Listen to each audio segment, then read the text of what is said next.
Alrighty, welcome to your final lesson, lesson 3.3. This is the home valuation report. This is the report that I'll be giving to you that you may utilize so you can do a home valuation yourself. Of course, you're more than welcome to customize. It doesn't have to say Scott Family Real Estate on it, but that is what you are receiving. So let's move forward. It does.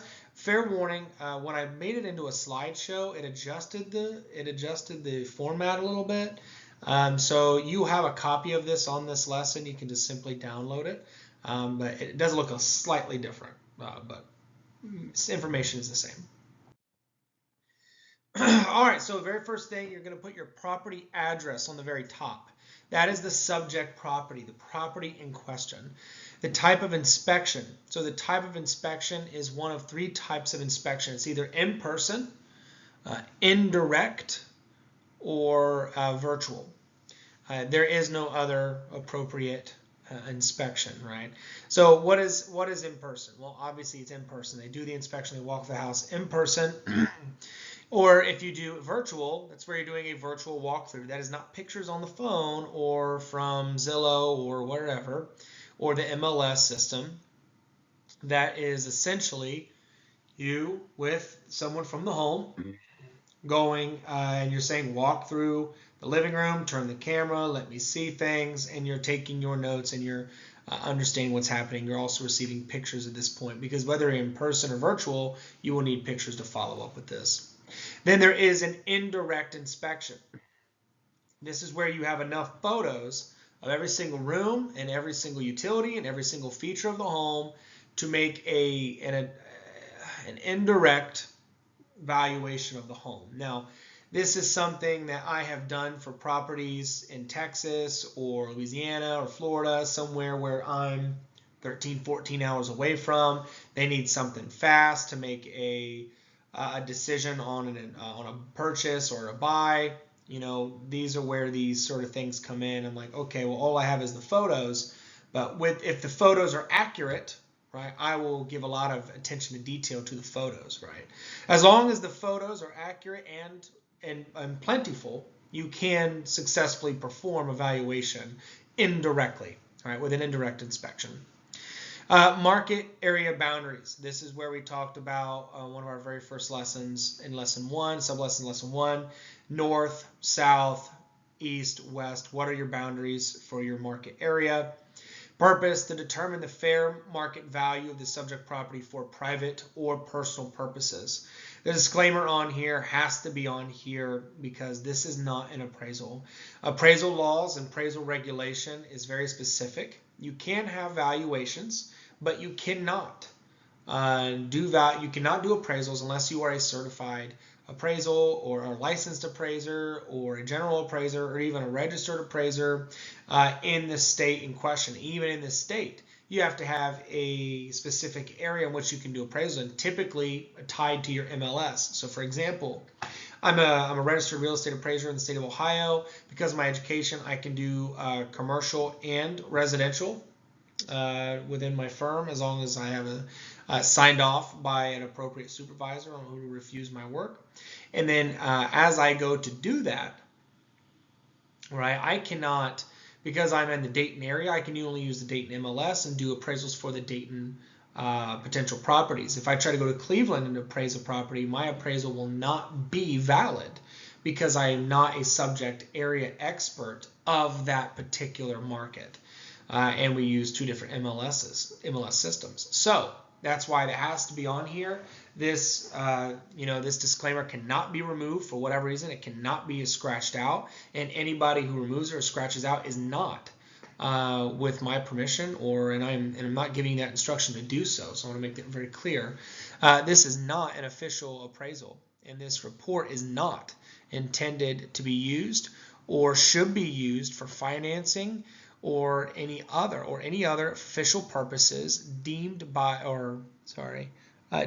the state of authority in which the subject property resides. Meaning, the state authority is the state in which so if you have a house, if you're evaluating a house in Idaho, it's the state of Idaho. Their valuation, their appraisal, their their government oversees appraisals there. So this is not for official purposes, but it's for private and personal uses. Now, what does official purposes mean? It means you cannot turn this in for to the government if they're asking for evaluation or appraisal, because it's not an appraisal.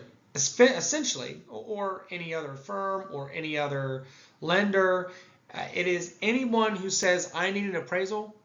This is not that. You need to make sure very clear that this is not an appraisal. This is a valuation, a home valuation. It is it's going to be pretty accurate if you do it right.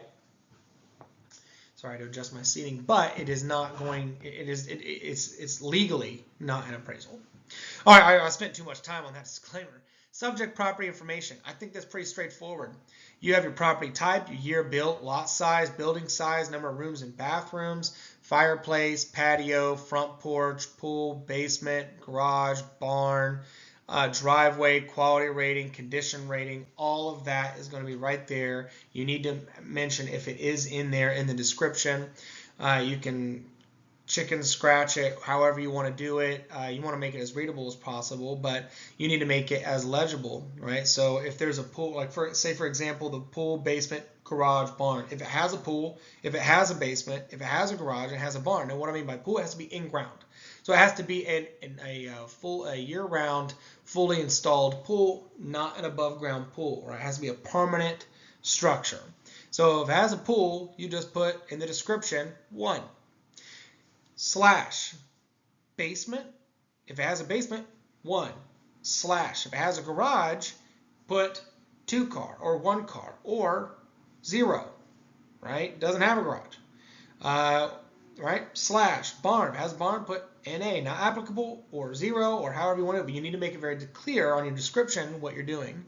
In the market analysis below, you will have your comparable properties. This is where you're first going to initially mark them down. You're going to mark down their addresses, their sale price, what they sold at, and the distance from the subject property. This is very important. Distance from the subject property needs to be filled out and it needs to be calculated. That is not driving distance, walking distance, that is literal distance. Is it 2 miles away? Is it 3 miles away?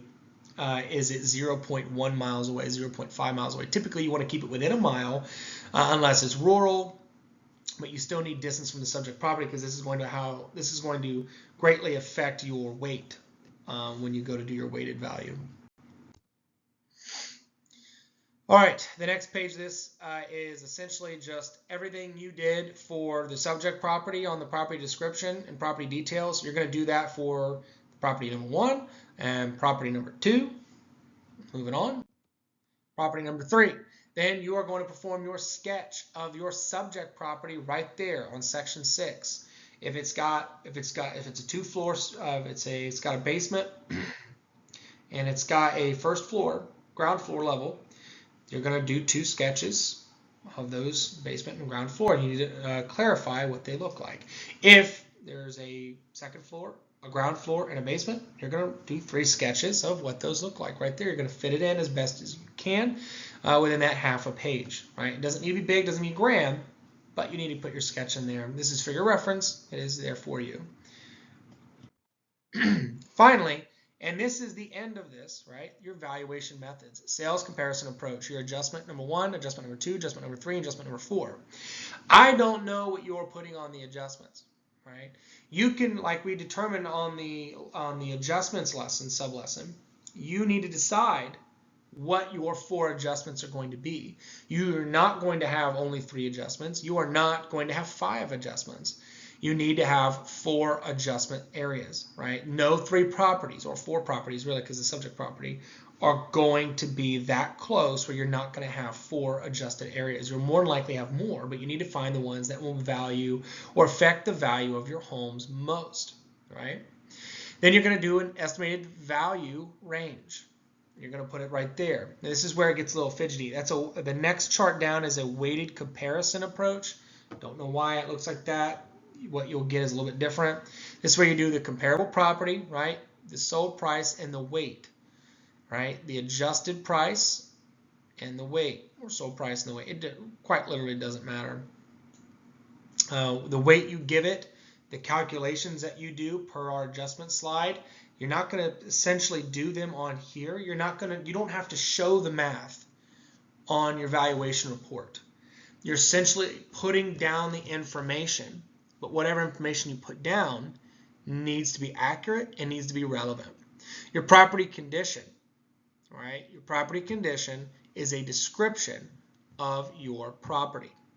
Okay, this could be needs plumbing in the basement, blah blah blah, plumbing leak. You're not doing a full home inspection here, but it could be something like that. You know, I noticed this, I noticed that, things that stuck out to you about the property and the overall property, why you gave it a condition rating that it is, why you gave it a property rating that it is. Once again, you already did your property and condition rating on your quality and your condition rating on your original assessment of the subject property. These valuation methods are just allowing you to get your valuator down, right? Your estimated value. So then you're going to have your conclusion of value based on the two valuation methods. Are you using your sales comparison approach, which is your sales average, your estimated value range, the range we discussed, or is it going to be your weighted approach, your adjusted weighted value? Right, so your adjusted weighted value, is it more specific? If you do not choose to use your weighted adjustment value or approach, the weighted approach, and you don't feel comfortable giving it the proper weight that you believe that you know what it is, and you don't want to affect the numbers one way or another, then just, NA it, just say not applicable, and that you didn't use it. Right, not applicable, and then that way you have to have at least a sales comparison approach with a value range, and then whether you do the weighted approach or not is up to you. But the people who are hiring you, or not hiring you, but asking you to do this, or hiring you, or doing this, they need to know that you didn't do the weighted value range, and you're only weighted value price, but you need to do is you need to specify that you only used a range. Maybe that's all they're asking for. Maybe that's all you feel comfortable giving, but that's okay, and that's where we're at. Given the current market conditions, more weight is placed on the, once again, you can put NA there, or you can put the sales comparison approach, right? So sales comparison or weighted approach, with the final estimated value of the property being, and then that's where you put your range, or that's where you put your weighted value. Attach sketches to the back of this report. If you need any other sketches on there, and there's something you don't have, it didn't fit in that area, you just attach it to the back. Prepared by and reviewed by. Once again, if you need it for an evaluator, or you're doing evaluation, maybe you work for a real estate company or whatever, that's a section there where you can utilize reviewed by. It's not necessary, so if you don't need it, just put NA. Prepared by, you can put your signature on there, your title and the date. That always helps when you get this stuff done. But other than that, that's the whole shebang. You're going to have a copy of this. We're going to go over this. We're going to go over we're going to go over our lesson exam. And then don't forget, at the end of this lesson, we're going to go over 3 practical exercises. Those practical exercises are essential, right? They're essential to learning and exercising this report.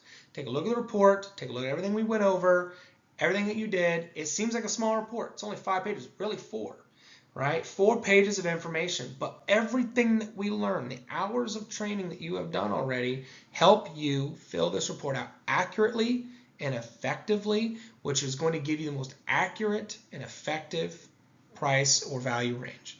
So without further ado, thank you so much for finishing this. I'm going to see you in the lesson exam.